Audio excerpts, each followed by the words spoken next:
নমস্কার, শান্তনু হাজরা বলছি। আজকে বলবো একটা সমগ্র জাতির ডিএনএ পরিবর্তন। অর্থাৎ 1947 সালে যখন ভারত ভাগ হয়ে তিন টুকরো হয়, তখন পাকিস্তান দুটো টুকরো পেয়েছিল, ভারত একটা টুকরো পেয়েছিল, বড়টা পেয়েছিল। তো পাকিস্তান যে দুটো টুকরো পায়, তো দুটো টুকরোর মাঝখানে ভারতবর্ষ ছিল, তাহলে তাদের মধ্যে একটা যোগাযোগ ছিল যে দু দলই মুসলমান, একই জাতি, একই কালচার, একই ধর্ম। তো এই ছিল ওদের মিল, কিন্তু দূরত্ব একটা ছিল। সেই জন্যে পাকিস্তানের যারা বড়, যারা মাতা, যারা শাসন করত, তারা ভেবেছিল এই দুই পাকিস্তান আবার একদিন সংঘাতের মাধ্যমে আলাদা হবে। সেই জন্যে এই বড় পাকিস্তান, অর্থাৎ এখন পাকিস্তান নামে যে অংশটি বিখ্যাত, যে যার নাম, আর বাংলাদেশ হচ্ছে ছোট পাকিস্তান ছিল তখন। তো 71 মুক্তিযুদ্ধে বাংলাদেশ আলাদা হয়ে যায়। তাই বাংলাদেশের ডিএনএ পরিবর্তনের চেষ্টা করেছিল পাকিস্তানের শাসকরা। তখন সদ্য সদ্য এই ডিএনএ ব্যাপারটা আবিষ্কার হয়েছে। ডক্টর হরগোবিন্দ খরান, একজন ভারতীয় বিজ্ঞানী, নোবেল প্রাইজ পেয়েছিলেন। উনি এই ডিএনএর কথা বলেছিলেন। ডিএনএর কথা আজকে সবাই জানেন, যে মানুষ কী করবে না করবে, কি হবে না হবে, কী করে না করে, সব এই ডিএনএর উপরে নির্ভর করে। তার রক্তের ক্রোমোজোম থাকে, ক্রোমোজোমের ভিতরে ডিএনএ থাকে। ডিএনএ কিছু রাসায়নিক অণুর গঠন মাত্র। এই ডিএনএ তারা পরিবর্তন করতে চেয়েছিল। কীভাবে করতে চেয়েছিল না, তারা জানতো যে যে পূর্ব পাকিস্তান নামধারী অংশটি একদিন বিদ্রোহ করবে, এবং তারা 1966 সাল থেকে বিদ্রোহ শুরু করে, বিশেষত ভাষা নিয়ে। এই ভাষা আন্দোলনে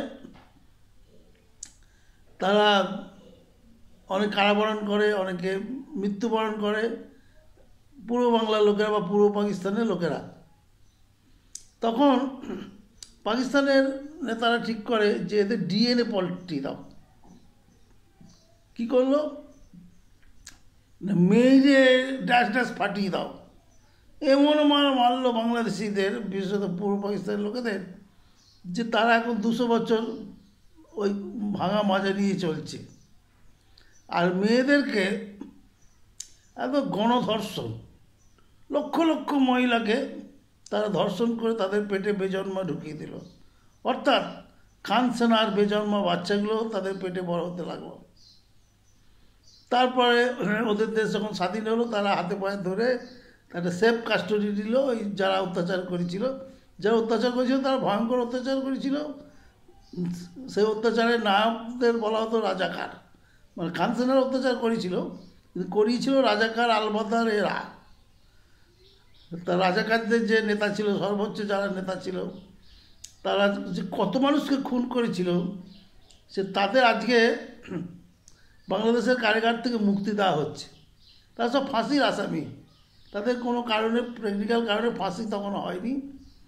তারা এতদিন কারাগারে ছিল। তা বিশেষত পৃথিবীর ইতিহাসে সবচেয়ে নিষ্ঠুরতম অপরাধী এটিএম আজাহারি। উনি রংপুরে কয়েক লক্ষ মানুষের মৃত্যু বা ক্লেশের কারণ একদিন বাংলাদেশের জেলে পড়ছিল।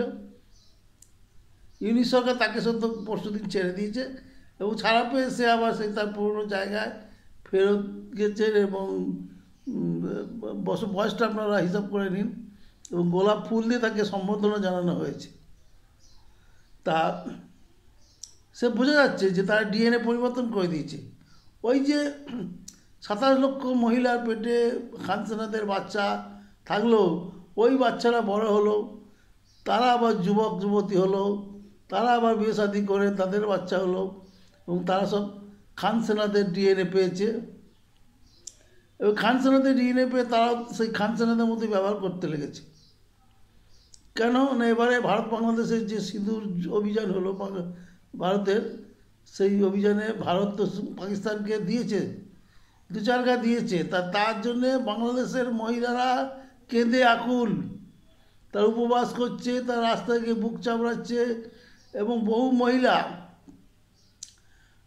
রাওয়ালপিন্ডি গিয়ে পাকিস্তানি সৈন্যদের আশ্রয় থেকে ট্রেনিং নিচ্ছে, যুদ্ধ করবে ভারতের বিরুদ্ধে। তা তারা সফল হয়েছে তাদের ডিএনএ চেঞ্জ করে দিয়ে, বেজন্মার ডিএনএ দিয়ে এখন তারা বিচার করছে। এই হচ্ছে দূরদর্শিতা। এইভাবে তারা একটা সমগ্র জাতির ডিএনএ বদল করে দিয়েছে। ও আর ফিরবে না, ওই ডিএনএ বদল সম্ভব হবে না। যতদিন যাবে বাংলাদেশের এই নিরীহ লোকগুলোই আগ্রাসী হয়ে উঠবে, হিংস্র হয়ে উঠবে এবং ভারত বিরোধিতা করবে, কারণ তাদের রক্তে বইছে ভারত বিরোধিতা। ধন্যবাদ।